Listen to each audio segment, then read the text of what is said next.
Good evening. Thank you so much for being a part of tonight's edition of Diamond Live. We come on your screens every Monday and Friday at exactly 21:15.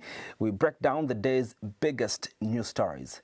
Tonight, I'm going to be joined in later on by my co-host, Cheswa Kapasa. But my name is Andrew Mwansa, and what's coming up on the program tonight? President Hichilema returned to Zambia last Saturday after a successful diplomatic mission to China, where he attended the 2024 Beijing summit of the Forum on China-Africa Cooperation (FOCAC).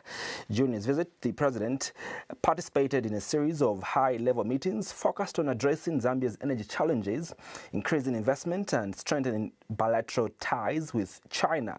Now, this is the second time President Hichilema has officially met with his Chinese counterpart, and his first official visit to China took place last year to discuss Zambia's date to China. And that's the reason for why on tonight's edition of Diamond Live, we'll be looking at the impact of the presidential trip to China and look at its economic implication on Zambia, especially that we are now amidst an energy crisis where power is only available for 3 hours for households. What's on Lumba is the economist is going to be joining me later on to discuss this. But like always, we'll start the show with Today in a Snap.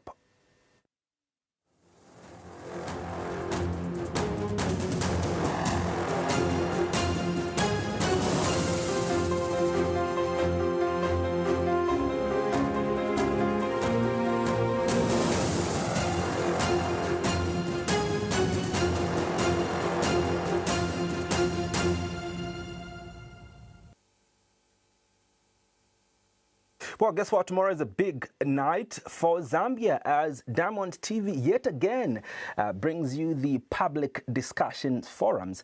Diamond TV is running a series of public discussion forums where we are contributing to the enhancement of Zambia's democracy. And at these public forums, we discuss a number of issues that are affecting the country today. The last public discussion forum, we were looking at Zambia's energy crisis. What are the solutions?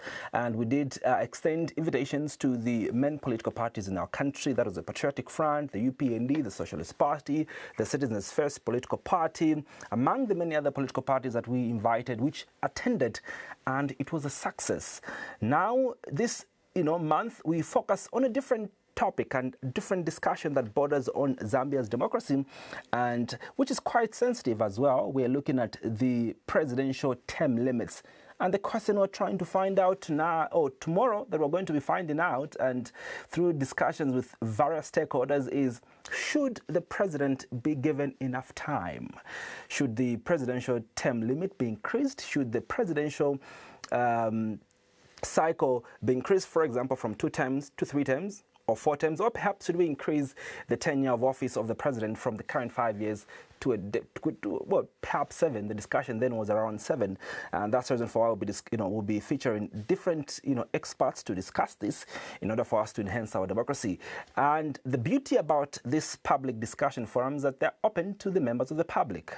That technically means that you can come through at the Mulungushi International Conference Center, but before you do that, you ought to register. How do you register? You go to any of our Facebook, any of our social media pages. You can either go to Facebook or Twitter, now called X. And so when you search for Diamond Media Zambia, you're going to find the links which will take you to a page where you can register in order for you to be admitted tomorrow at the Mulungushi International Conference Center.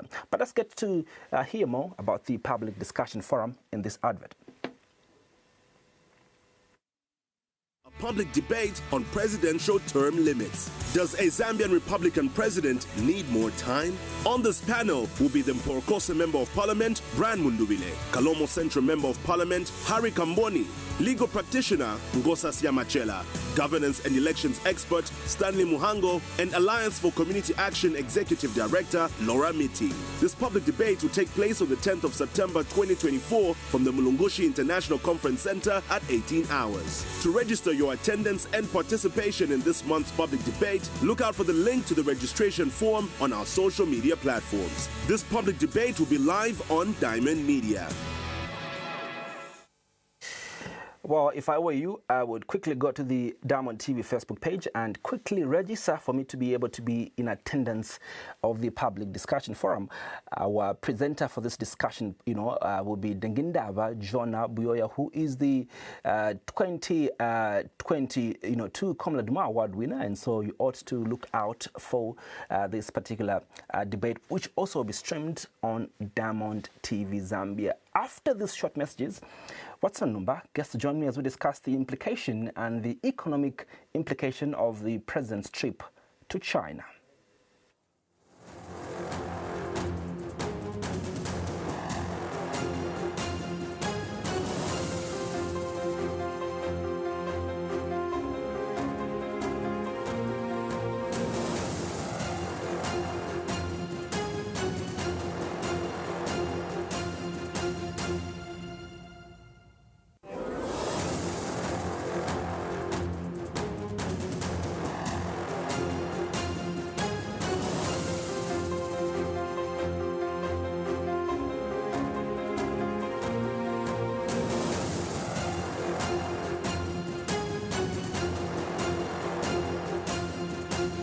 Well, thanks so much for still staying with us. Remember that you can be a part of the program by calling us on the number that is on your screen and be able to participate in the conversation that we're having tonight. We're having a conversation around the president's trip to China, and we're looking at the economic implication of this particular trip on our broader economy as a country. Now, President Hichilema did return to Zambia last Saturday after he did, hold a successful diplomatic mission to China, where he attended the 2024 Beijing Summit of the Forum on China-Africa Cooperation. Now, during his visit, President Hichilema participated in a series of high-level meetings focused on addressing Zambia's energy challenges, increasing investment, and strengthening bilateral ties with China. Now, this is the second time President Hichilema has officially met with his Chinese counterpart. His first official visit to China took place last year to discuss Zambia's date to China. And that's the reason for why on tonight's edition of Diamond Live, we discuss the impact of the president's trip to China, as we also explore some of the MOUs that were signed. Watson Lumba is economist. He calls and makes reference to himself as a street economist. He joins us to discuss and delve into some of these issues that the country is currently experiencing. Thank you so much, street economist Mr. Lumba, for joining me on Diamond Live tonight. Good evening, Andrew, and thank you for having me. Long time. Long time indeed. Well, as you are aware, a number of issues have gone on in our country, and I'd love for us to begin with the current issue that the country is currently experiencing. We're experiencing extended load shedding of now up to 21 hours. It means that 21 hours of unproductivity and 21 hours of people not doing anything.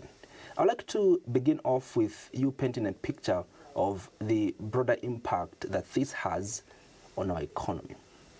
Yeah, thank you for having me, Monsan. Thank you for that question. I think we need to put this load shedding into its right context and perspective. A good number of people feel that this started, the load shedding or the impact started in the last 3 years. But if you know, this started a long time ago, and we were not just doing anything to address it. Every year the water in the Kariba, which is our major source of hydropower, which is electricity, every year the water in the Kariba had been going down, every year, due to climate challenges which come and affect this kind of resource. Now, we were not doing this. Unfortunately for this government, the chickens have come home to roast in terms of the water. If what we are doing now, we started addressing this issue of dependence on hydro, we started bit by bit last year, we couldn't be in this dire situation we are in. I think it's better to understand that it is not that this started in the last 3 years. Slowly but sure, the water has been depleting in the Kariba due to climate change effects. Now, economically, we know what that means. You have said maybe there is 3 hours of load shedding. I can tell you that where I'm living is not even 3 hours, it's 45 minutes. We're having power, like today we only have power, the last 24 hours, we have only had power for 45 minutes where I live. So the other time we had 2 days of no power. And what a text you get from ZESCO is that all this effect is due to load shedding. But the unfortunate part, I think I need to say here without fear, ZESCO is not keeping up to its word. We can't plan. You see, previously, the previous regime, when the PF were in power, ZESCO tried to manage those that you knew that this period there will be no power, and it's within this period. Now we don't know. Even if they tell us it's 3 hours, we accept, we sympathize with ZESCO. But at least they should keep to the hours. If they have told us there is no power, we'll sympathize, but not tell us there's 3 hours, and then we don't even have it. We don't know when those 3 hours are. There was some timetable, and that exasperates the situation when things are not followed. Tell us we don't have power. Everyone knows and sympathetic. You don't get the justification from ZESCO. Even we're here with the minister responsible for commerce and trade, who also said what you said, that ZESCO should respect their schedule. Yeah, ZESCO should respect their schedule. If they tell us 45 minutes, we don't have a problem. But I have to know, when is that 45 minutes? Is it at night? Is it early in the morning? Is it what? So that I know. Some people have got batteries, which can also benefit. If I know that ZESCO power will be around this time, then I can prepare my batteries that bit of 45 minutes, my batteries will be charged. But it's not. I think as a citizen of this country, I should appeal to those who are in charge, ERB and government, to dwell on ZESCO, just to be up to their timetable. If it's 30 minutes they are going to give us, let us know when that 30 minutes is, but not the way it is. It exasperates the economic challenges we're having. Now, back to the question. This is economically.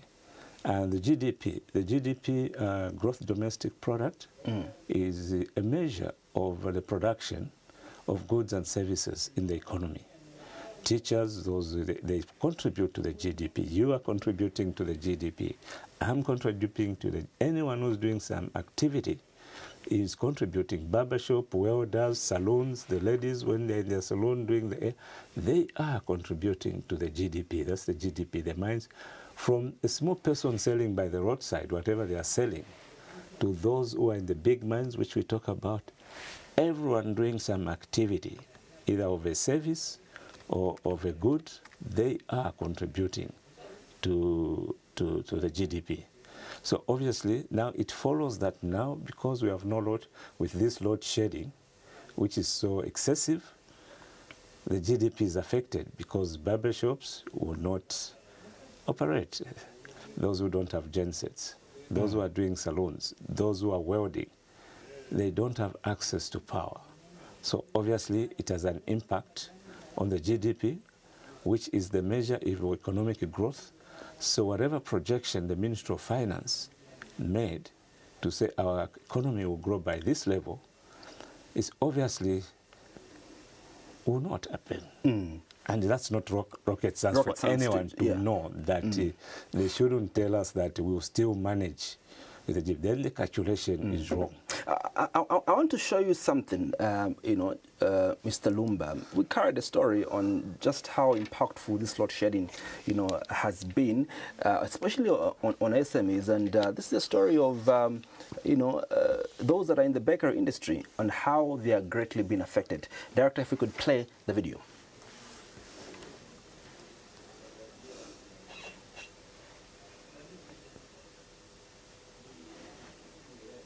Sound, guys?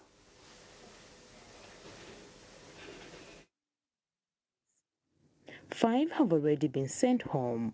In 2 weeks, the machines are closed, there is nothing to produce, and then we have so many expenses also again, because to run the factory you need so many things, and you need salaries, and other stuffs like transport, what. So actually we are challenged. We are having a challenge.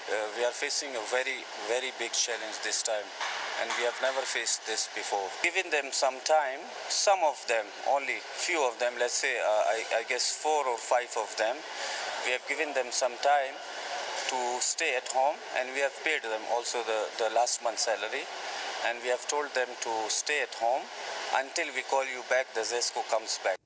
Mr. Abdul appeals to ZESCO to improve the status for the sake of employees. They have to do something about it. They really have to do something. Otherwise, there are more than 400 factories in Lusaka. We need to shut down. And some people, literally, they shut down their factories. They moved on out of the country. And it's also somehow, contributing the economy, to generate the economy, because we are producing our own Zambian things in. The workers equally have a plea to make. For me, I'm afraid, because even the landlords, they are not going to take it just because there's no power in Kanyama, there's no power, there's no production. What they need is their money. And again, where are we going to claim the money from? Because the company is already running in loss, nowhere. So my appeal to the government and to the ZESCO people is that please hear us out, because life is now hard for us. Because even now, as it stands here at work, there's no lunch. Because we cannot have lunch, there's no production. There are no. Just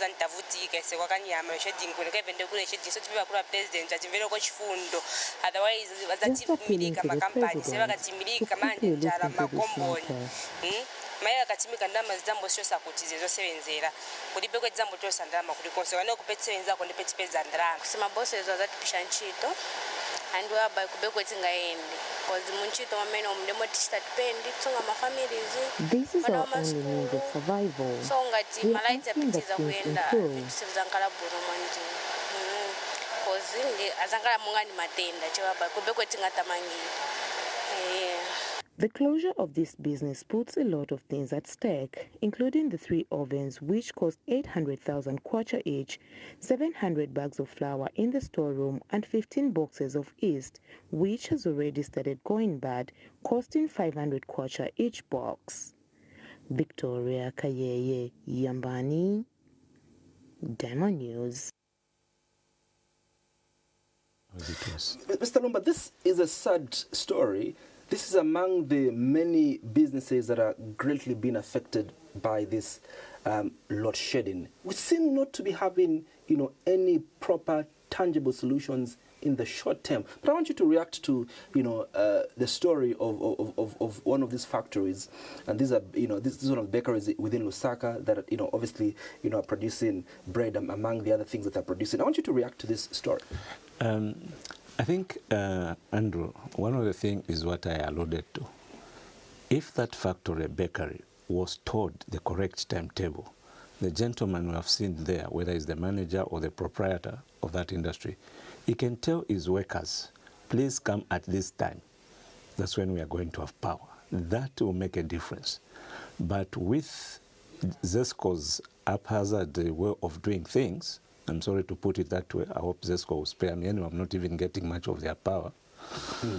You see, if they could only come up with a timetable, it can have a saving on the GDP, on economic growth. Those people who have been sent home, they could have been producing a bit if that area, whichever area that factory is, they knew and ZESCO was true, like in the past.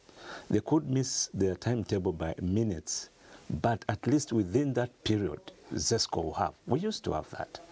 But this current ZESCO, it can't even keep its own timetable. And therefore, people like that, they can't plan. They can plan if they are told and ZESCO keeps, oh, please, you are in the 10 hours shift or whatever, come at this time. This shift will work this day, this other shift will work the other day at this time because that's when we expect it. It will make a difference. Like everyone else, I can also appeal to ZESCO or whoever, ERB, Government, Ministry of Energy, at least to push them to keep their word, to make a proper plan, which they adhere to. Such things can be helped in a little way, in a bit way. ZESCO, on one end, and government on one end, Mr. Lumba. Do you think really government is having a heart for its people amidst these economic challenges? Because, like that gentleman said, 5 people so far have gone home with the country put back because there seems to be no alternative. I think to say government, is it having a heart? I would say yes. And then you ask me, demonstrate that government is having a heart. If you look at the rollout of programs, just before coming here, also there's this extended cash programs, cash for work. Now, that is government helping those colleagues maybe in certain areas where there is a challenge, a severe challenge of going for work, like somebody, like say the person who has been told to go home and he may just land himself on the cash for work job as he's waiting for the issue of energy to stabilize. That is helping. That is government having had to have a supplementary budget. And there, again, we have to at least give credit. During the time of COVID, there was some reaction, which government, I think they put up 10 billion, if I remember correctly. President Lungu went on radio to say the government will react and put up 10 billion. But we never saw the impact of that 10 billion. Whether it was released, we didn't see any program. But at least on this one, we can say government have the heart, because we have seen people going for cash for work. We have seen increase the social cash transfer in certain areas where the situation is hard hit. But the major thing we all are complaining about, like you told me on your program, you are the minister, so I ride on the minister's statement or complaint that only ZESCO is making the situation worse by not giving us power. Even if they tell us that power in our area, like where that bakery is, if they tell them power will be at 02 to 04, at least the gentleman, the owner of that business, will size up his people. There will be a taxi coming or a bus coming to pick you in your homes at this awkward hour to come and do some bit of business. But it's do not. Do you think those are sustainable solutions that government is providing? Because not the majority of the people, Mr. Lumba, are going to access the cash for work, are going to be a part of that initiative. The majority of our people who are, who are small medium enterprises are suffering because there seem to be no incentives, for them to continue running their businesses and for these businesses to remain afloat so that they survive even post-load shedding. I think, yes, if you say those people who depend mostly on electricity to do their job, and government has gone a step further. I'm not supporting the government. I'm saying government is what? I'm not doing praise singing here. But facts are facts. It's not praise singing. Government has removed all taxes on bringing in anything to do with electricity, solar, gensets, or whatever, which comes in. Government has removed the taxes to help people bring in those things, to help those who are bringing in. And also government has gone ahead to provide loan facilities to facilitate that. Now, that is a heart adding to those people who may not have the opportunity to access social cash transfers or also cash for work. But through those interventions, if they are government, there are these loans which they can get. And if there's a group at, say, at some market, somewhere where they do their welding, a workshop, there are 3-4 welders there, they can put together and go and apply for a loan. Or go and, if they have got the capacity to buy themselves, to go to South Africa, one of them gets on the bus, he goes and brings 2-3 gensets. They'll come in free, and they get a small loan, will bet together. They form a small cooperative in the area where they're working and put up some electricity through those interventions. Maybe buy a genset or a solar panel with a good inverter and some batteries, which can help. Now, those facilities are there people have to come here and also make a complaint that I tried this, it didn't work. They were complaining about ZESCO. And again, it also goes to ZESCO helping. It's where now we have, whilst we sympathize with ZESCO, but the way they are doing things is not helping us. Even those little, if they want to tell us, they tell us 24 hours, there will be no power. We know. They should know, not tell us. In the area where I live, we're expected to have 3 hours of power. That's not even there. Today we had power for 45 minutes, about less than an hour. Not 3 hours, and we didn't even know. It's like you are doing something, you just say, oh, there was power. You come towards the end when you want to switch on something, the power goes.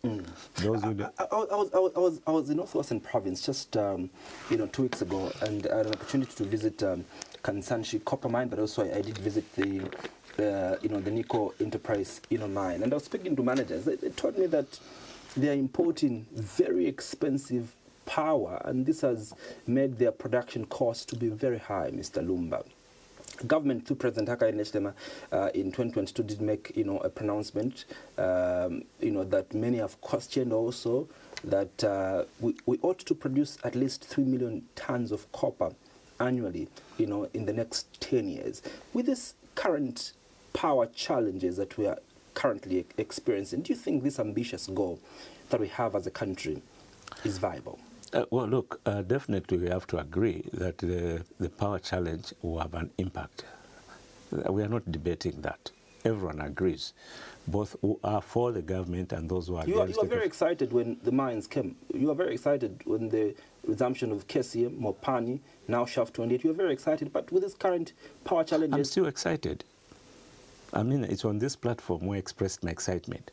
I'm still excited because within those hours, if ZESCO puts, right now, let me say, there's nothing happening at shaft number 28, apart from their dewatering. But that in itself has created some employment. That in itself, there is a trickle down. As you rightly called me, or a public economist or street economist, I look at those things which have an impact at a lower level. That in itself is good. Look, like I said, this power deficit or climate effect on our power, no one planned for it. It's an act of God. And I sympathize to those who start blaming this current government. No, we have to blame all the government from UNIP to this government. How many government have we had? UNIP, MMD, PF, and UPND. Unfortunately for UPN, from COVID to debt restructuring to drought. If anyone who just have a fair thinking mind, they have to sympathize with this government. And what they are doing, one should give them an A+. Under these conditions, they are able to pay school fees, to continue with the programs they had.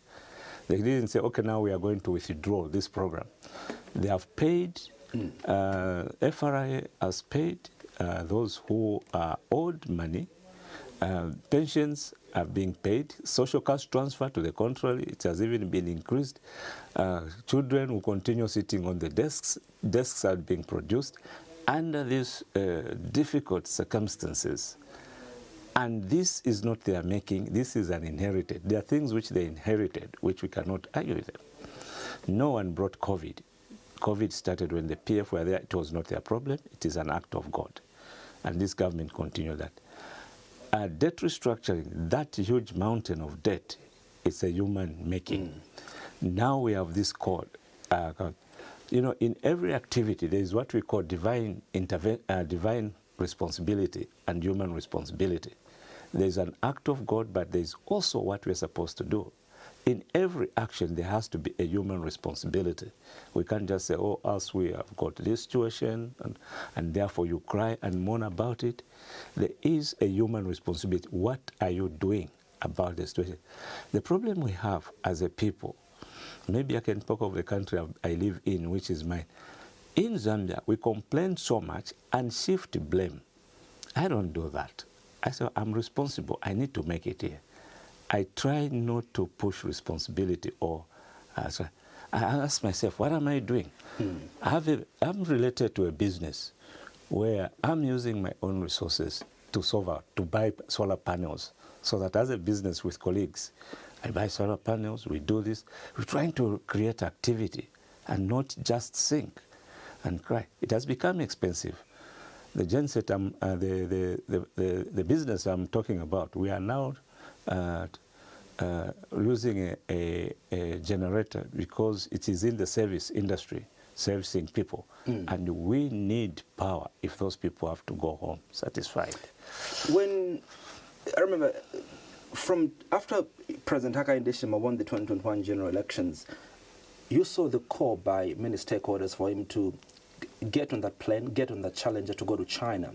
Eventually, 2 years after, President Hichilema did meet his counterpart Xi Jinping, obviously to discuss Zambia's debt restructuring. We did see successfully, last year when he held those bilateral talks. Just a few days ago, the president also was in China, but this time around, with other heads of state, obviously, to discuss a number of issues pertaining to the relations that China has, with Africa. But from this trip also, there's a number of excitements, a number of things that people are taught to be excited by, by virtue of the president mentioning that the issue of power now will be, it will be a foregone issue because the president has signed deals to deal with, the electricity challenge, both in the short term and in the long term. Before we can discuss some of these, memorandum of understanding, let's begin off with how critical and strategic, the partnership between Zambia and China is. I think you have put the question in a very good context. Last year, the president went, and we saw him signing off the contract. And it is not only, you mentioned what was the contract he signed, you talked about in your question, sorry. He was dealing with the debt restructuring. Debt restructuring. But I think it's fair to say it dealt with the issue of, what is this man, Shaft 24. He met those people. Shaft 28. Shaft 28, thank you for correcting me. And he also dealt with the issue of Mulungushi. Mulungushi textiles, which only come to life when there's an election year, and then it comes to life. Somebody says it's a week. In the election, it comes up and it does some few things there. Then after the election, it goes up. Now we have seen that there's something happening at Mulungushi due to that trip. There's something happening at Luansha Mine due to that trip. The other tangible things they signed, we didn't see them. We didn't see them. But at least there's some things which will benefit the nation and certain people in those projects, like the people in Kabwe, they're excited with Mulungushi coming. The people in Luansha, they're excited with the mine which has been off for 20 years or maybe something like that. Mulungushi, another 20 years, it hasn't been operational. At least it will have an effect. Now, that brings us into context, and one can remain hopeful. Because when they went there, what did we get? Debt restructuring. China being one of the countries we owe so much. China came on board and accelerated the debt restructuring. We saw Mulungushi textiles. We are seeing the thing. We have seen Shaft 24. Some of those things which have impact on economic growth were done. So one should remain hopeful that even those MOUs, critical they are, we need Tazara moving. It will help us in terms of. We're going to go to the to the nitty-gritties of some of these issues, that the sideline meetings that the president had and the different ministries that he met. I was asking about how strategic the relationship between Zambia and China is, or also to the fact that you had these issues, Mr. Lumba, of how there were allegations against Zambia that we gravitate largely towards the West. We've neglected the relationship that we have with China, and there are also conversations around, having to send President Edgar Lungu to fix, diplomatic ties between Zambia and China. But obviously, President Hichilema, has proved those that criticized him wrong, that there was anything between, the two countries. And specifically, I want to find out from you, Mr. Lumba, how important is China, and how strategic is China for Zambia and for these two countries to continue partnering? Very important, very critical relationship. By the way, there's something which you may not know about this trip for the president. President Xi Jinping had bilateral talks with certain presidents, I'm told actually, about 4 or slightly more than 4 out of the 50 plus countries which went there. 50 plus countries which went there.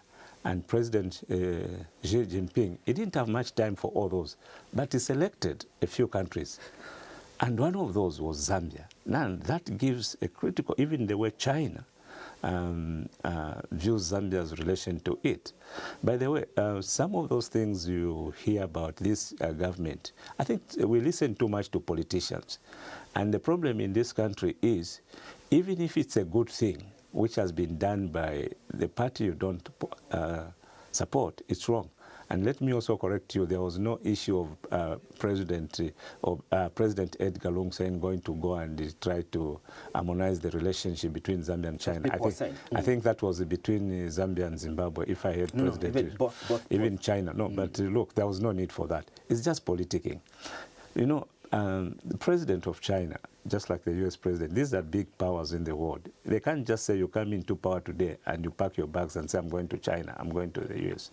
They are busy with other people, things which are coming from that. He has been in power longer than President Hichilema, so you can't say. At an opportune time, the party, the president had to go. He was given his slot and he went. So it's just politicking. Now, I ask you, find out, you are a journalist, how many countries which went? I'm proposing to you that not more than 6 maybe, but maybe 4, 5, 6, but not 10 countries.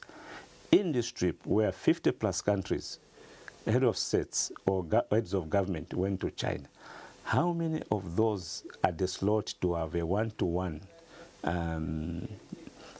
meeting with President Xi? You may find it's just 10. And Zambia is one of them. And by the way, you have to know, we were first in Southern Africa to have diplomatic relationship with China. It's not South Africa, it's not Namibia, it's not what? It's Zambia. They are the first, when all the countries were trying to lean west, we belong to what is called, you may not know, maybe I'm not patronizing you, you are young, or maybe you are not even born. There was an organization called the Non-Aligned Movement. And Zambia was part of that, where all the likes of China, where we say, we are not pro-West, we are not pro-East, but we will treat everyone as a friend based on our own principles. It's not that the enemy of my friend is my enemy. You can't live like that. Just because we are friends and I start extending the person you hate, I also extend my hatred. No. Yeah. You have to say, I treat everyone individually in their own capacity. And that's the position Zambia takes. Yeah. And I believe all the government, whether you don't like that government or you like, that's the position they have had. We have had all our government. Yeah. Some of them have been hostile to the West in favoring. At least this government, they talk to the West, they talk to the East. That's a plus. You need your friends everywhere. Let's talk about some of the details for this trip. Part of the MOUs that, and I saw, you know, the MD Mapani travel with the president, and he was there signing some of these MOUs. Some of these MOUs was the agreement included the rooftop solar projects and solar photovoltaic plants at Kariba North and Kafiwa Gorge Lower. Another, MOU was signed between ZESCO and China Datang Corporation, one of China's largest energy suppliers, to diversify Zambia's energy mix away from hydroelectricity. The only issue I have with this particular MOU is it's not the first time that President Hichilema is exciting Zambians about these MOUs and how impactful they're going to be. I remember, President Hichilema, but in 2022, he did announce a $2 billion, dollars investment from the, UAE of the 2,000, megawatts, solar plant that was going to come to Zambia. The question is, until now, we still are not seeing the benefits of this MOU, which was signed between UAE and Zambia to produce about 2,000 megawatts of power. Why should Zambians, Mr. Lumba, be excited about, this trip to China if another trip to the UAE, another MOU with people from the MOU, with people from the UAE didn't materialize? So That's a very good question. And I saw today the president of SP, Dr. Fred Membe. He also mentioned your position, which you have just asked. I think I read somewhere. Said, we cannot trust. Of course, Dr. Membe had some political connotation of it because him and it seems Dr. Membe and President Hichilema have got issues from the past. So he will never say anything good about him, his colleague. So he mentioned that. And he was rightly so. Like you have asked, why should we be excited? First, we don't know how far that program has gone. But at least if you remember those people from Abu Dhabi, they came and they were going to sites or whatever they did, there was some progress. Now, we don't know. It takes two to go into a partnership. Each one brings something. We don't know where the hitch is or if it's progressing quietly. So I cannot say anything that is a dead issue or it doesn't want to excel. But the same people from Abu Dhabi, we have seen they have come into Nkana, they bought shares into Nkana mine, Mopani. Yeah. So we have to give them a benefit of doubt. We have to give that MOU a benefit of doubt. But when it comes to China, I think China is not Abu Dhabi. China has got its own way, and China has proved its relationship with this country. At critical times, we needed the Tazara. That's a story for another day, but I'm sure you have called experts who can give you the history of getting into Tazara. We were in need of transport from what we have learned. We were not there. We were in a critical time where we needed access to the sea when we were blocked in the southern route because of Ian Smith and the apartheid system in the region which blocked Zambia. So China came along and really produced the Tazara, but also the pipeline. China came in and did that. So why should we doubt China this time around? You've just alluded to what happened last year. Yeah. And we've seen the fruit of that. Shaft 24, Mlungushi, and the debt restructuring. So we all should not start entertaining, oh, it's all the same. I think we're dealing with not knowing what has gone to that. We cannot, people maybe, I think maybe also what people might want to understand, those are watching us from Tendere, from Kanyama, when an MOU is signed, today, for instance, how long will it take, for things to begin, to begin showing? Because also we are told also that even a number of trips that President Isio took to China, there's a number of MOUs that were signed, but until now they've halted and nothing is seen. Well, one of the things we cannot discuss the details of what has gone on. We also, you and I, maybe you have done as a journalist to look at the contents of the MOU. How long is the life of that MOU? What are the feasibilities? And when you're talking about, let's talk about the issue of the 2 billion investment. Now, that's huge. And you have to do the correct feasibility. You have to call on experts. Maybe those things are going on. They are not to our eyes. So that question, if you could ask somebody within the government to ask, what's the progress on that MOU?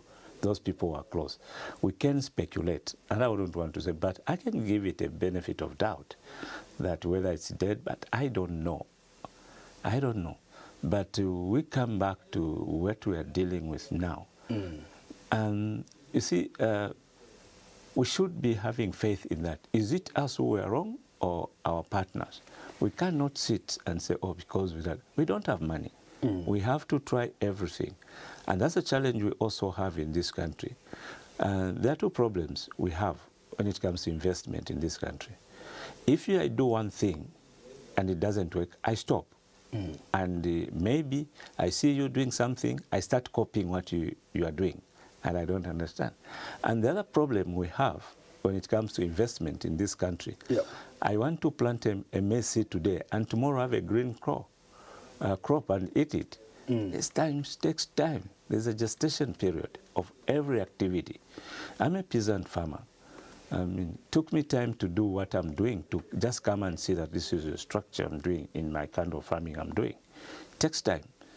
But you cannot fail. Keep on trying. Failure is when you failure is not when you do one and you fail. Failure is running away. Straight economist, from a projection,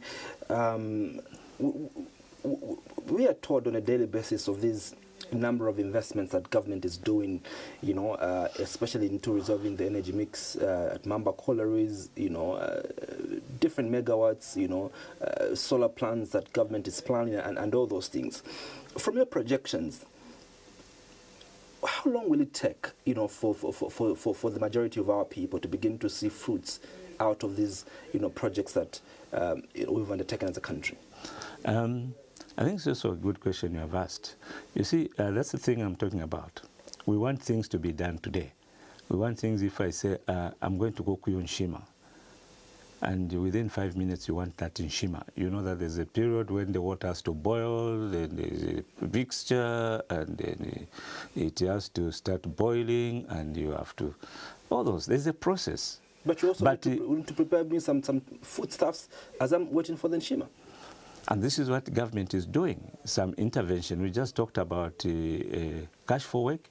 We talked about government making some loans available for people to removing taxes on these things.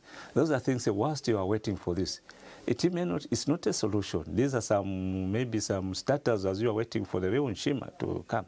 So there are those interventions which government has done.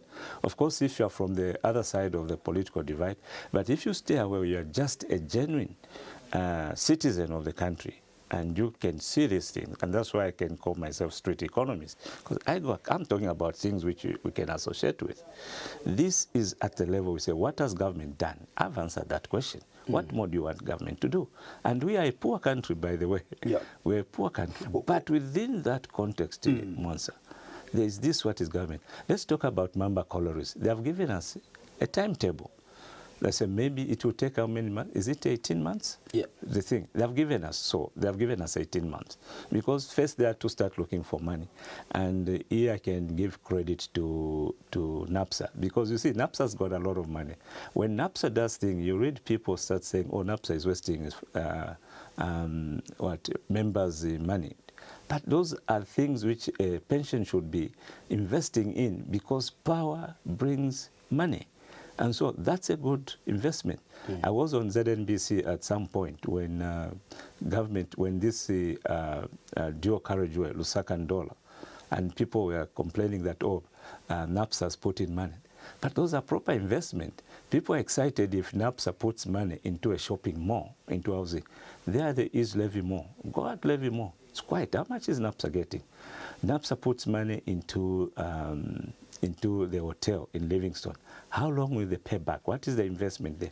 But things like energy, things like roads, where there are targets, that's good investment. I think the argument was that how should we make reference to it as a PPP when we, the Zambians, are the ones that are, 100% financing, the Lusaka and Ndola dual carriageway. But before you answer that, I'll officially open the phone lines. You could be part of the conversation by calling us on the number on the screen. I pick one or two calls and then, get to hear what people are saying. But as you respond to that question that I asked earlier, another key moment of the visit of President Hichilema, to China was the signing of the MOU between China Railway Construction Limited, Zambia and Tanzania for the revitalization of the Tanzania-Zambia Railway Authority, Tazara. I'd like to find out from you, Mr. Lumba, how critical, this MOU is to us as a country. Before I answer that question, there's a question hanging where you say, we are signing a triple P, public-private partnership, but yet the money is for Zambians. So even me as a Zambian, I can do a triple P. It's private money. That's not government money. That's what we need by a triple P. Triple P doesn't mean that money has to come, an investor has to bring in money. In fact, the triple P has to be encouraged by Zambians who have got money. They put in money. Imagine if a foreigner came and put in money into Mamba and not NAPSA. We are making NAPSA not have proper. NAPSA is not government. We have to, it's members. It's for you who contribute NAPSA. So that's how your money is growing. That's how when you can say you want to get a 20%, and NAPSA will have cash. It's from this kind of investment. NAPSA is not government. NAPSA is private members' money, which is being deducted from your payroll, given to the national pension to grow it. So NAPSA has to take advantage of every growth. And if I remember rightly, I may be, if I'm correct, NAPSA is not... Just hold your thought, Mr. Lumba. There we have... Hello? Hello, good evening. Hello? Hello, good evening.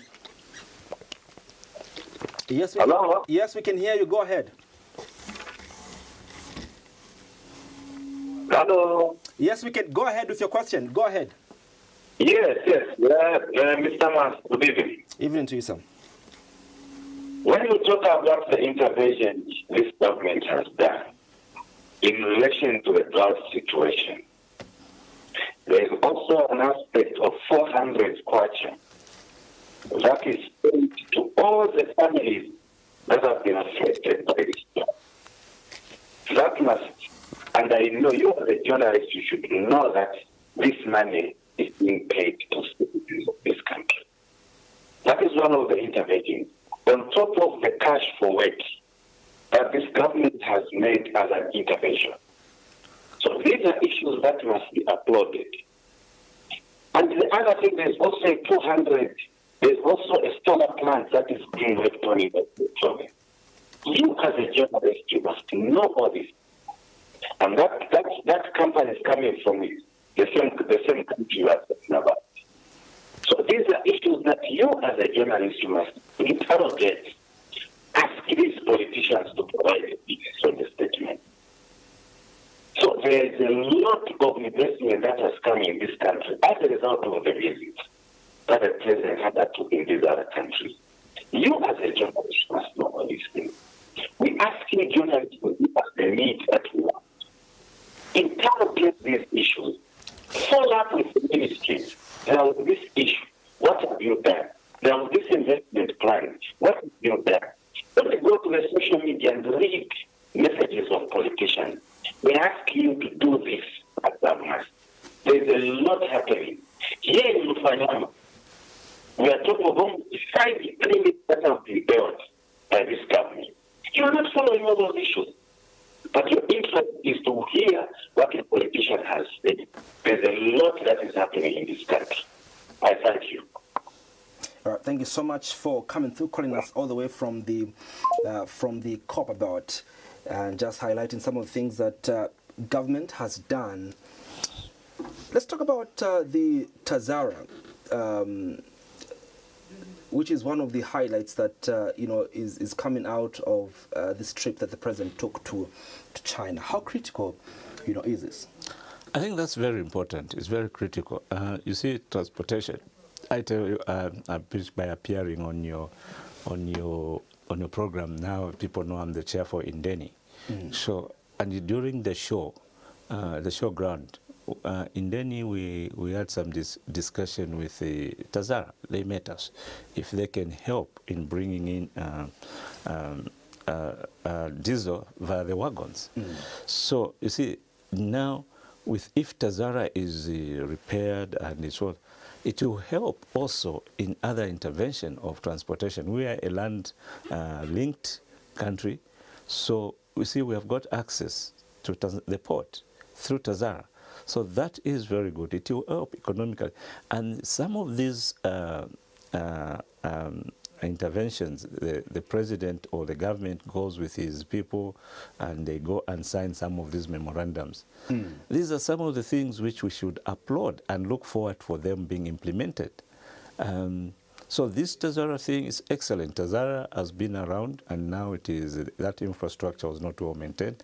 Again, we go back to China and they have put up $1 billion for that, for helping us such that if we did that, we may just see that our roads may not be so much be used as the way we are using them now, because we can reuse the rail. You know how it is costly to repair these roads, and we are not doing a proper engineering on our roads. We are always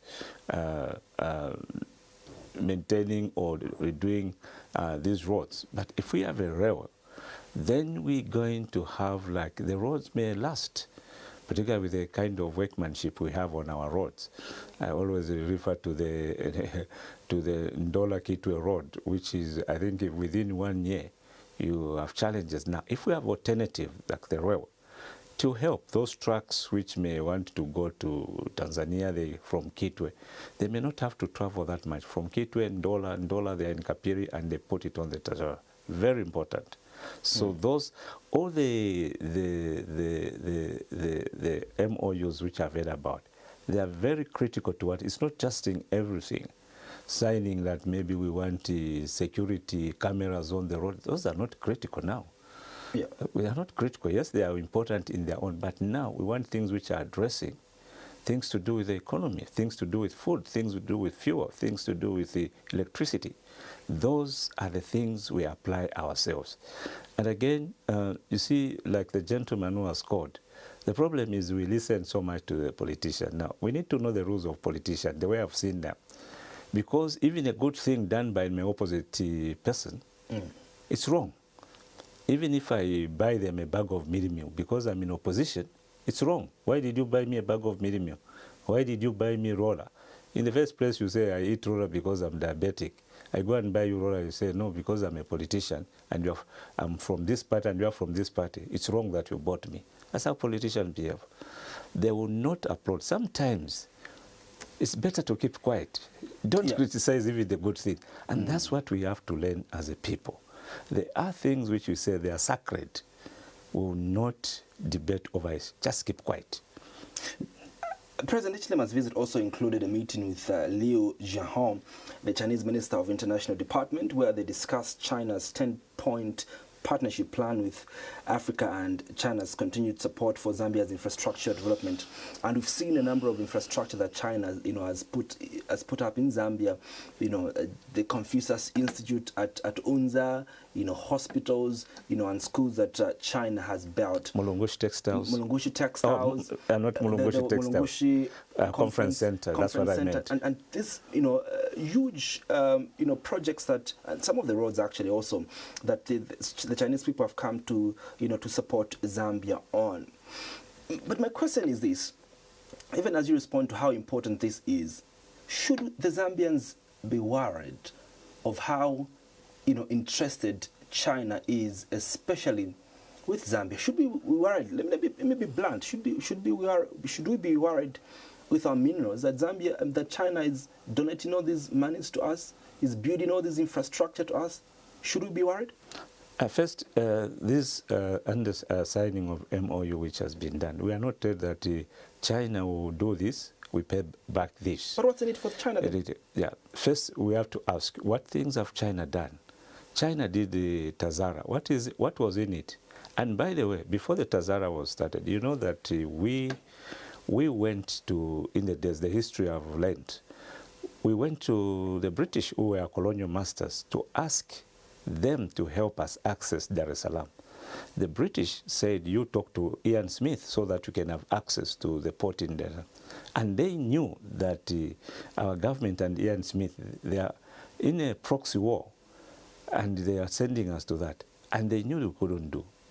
We went to the US. They also refused. They said, you talk to Ian Smith and the apartheid regime in South Africa. And the Kaunda government, being the way it was, they very principled. Could say, we will not do that. They went to China.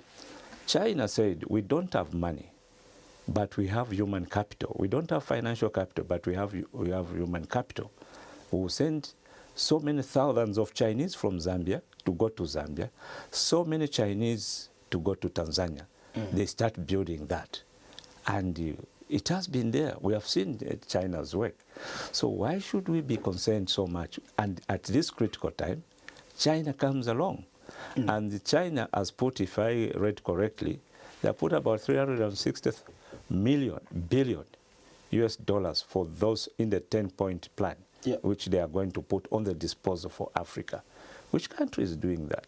And China, they also have got the Belt and Road project, where they are trying to connect all the countries by road. Is this free food that China is giving to Africa? Well, look, I don't know the details, but you see, whatever it is something which is tangible and helpful, just like the Tazara and the pipeline. We're still using the pipeline now.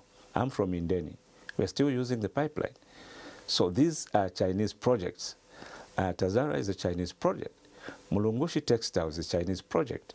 This critical, and apart from that, we also saw the president going to some agriculture area or production area of where they are growing, where they have engineered their production in agriculture, and something we can learn from China.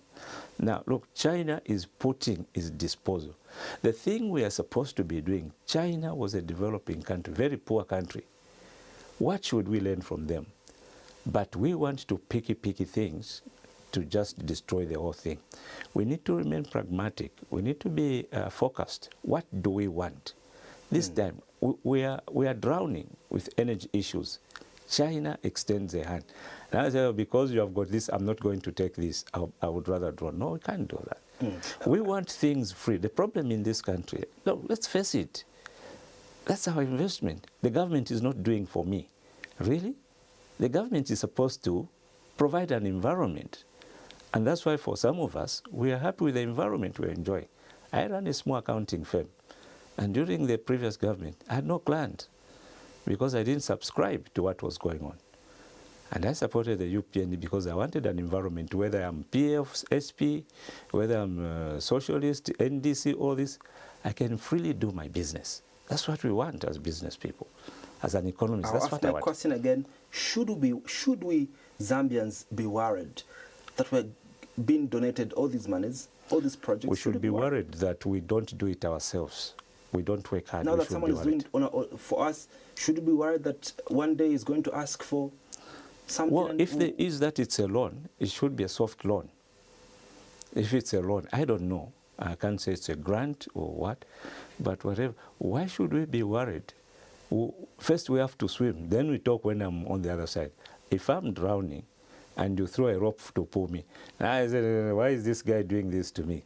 And you start getting worried, then you sink.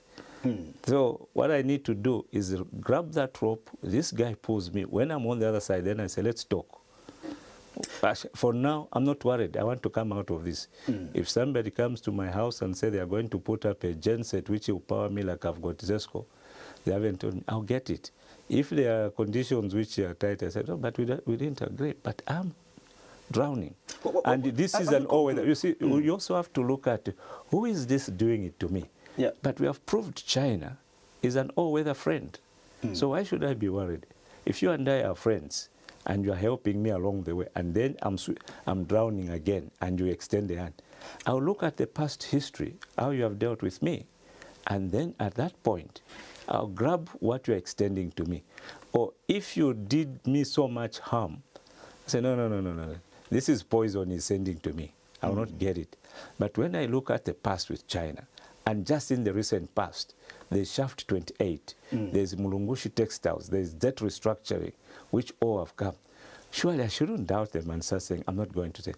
For me, my only worry I have is we become so accustomed that somebody is responsible for my challenges, for my poverty. That's the problem I have, because I don't take responsibility.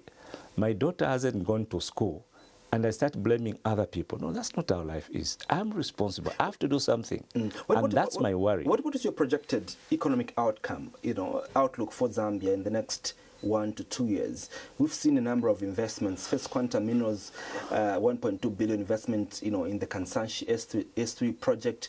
You speak about the dewatering of Shaft 28, Mopani, KCM back to life, Mulungushi Textiles in the Central Province, Kabwe, back to life, and many other projects that government is running on the sidelines that people have not yet seen the economic implication and benefit, of them, because these are long-term projects. But what is your projected economic outlook for this country in the next 1 to 2 years? You see, if we didn't have the situation we're in of drought, this year we could have been far much better economically. Why do I say so? People went cultivating. I increased my acreage in my small setup. I know my neighbors increased the acreage. Every one of us who are into farming were excited. But the drought hit us hard. So now, what I'm talking about is, even now, under these circumstances, there is excitement. We are going to get out of this. It will not always be darkness. There is a dawn after darkness. And I'm still positive. I would be worried with the situation if the PF were in government and they continued with the way they were running issues, where they are strangling the mining. You put KCM into receivership, you put Mopani, you chase out people, you make FQM with your policies, start packing their bags. I would be worried. But for now, there's this release, getting the leash away from the companies which matter, so that they can do. You already said the mines are importing to continue producing, to continue growing the economy. Under the circumstance, they're still looking for power so that they continue in production. If it was the other time, like FQM, they are on their way out. We could not have had KCM in the state in which it is, where it has paid. We could not have Mopani in the state in which it is. We could not have the Shaft 28 in the state in which it is. So when I see this project from the economic point of view, I get excited. Not that I'm going to benefit, but the economy to which I belong to will have liquid, will have excitement. There will be growth, and there's trickle down in growth. And some of this project government is putting up, because what drives the countries or government earning more is incentives to the economy, to the production. The reason we were in this state, one of the things we should also be hammering upon, we got so excited with the subsidizing of consumption. For goodness sake, you don't subsidize consumption, subsidize production. That's how you grow. Every day now, if you're subsidizing consumption, that's where we ended up in this, where we give ourselves the money for consumption. Yep. We need to put money into production. We need to subsidize production so that I produce more. And when I produce more, the laws of supply and demand kicks in. The more we produce, the more the prices come down. The reason things are up in this country is that we don't produce. Even toothpicks, we get them from China. We can't produce toothpicks. Just a simple thing like that. Cornflakes, maybe now Trade Kings is doing.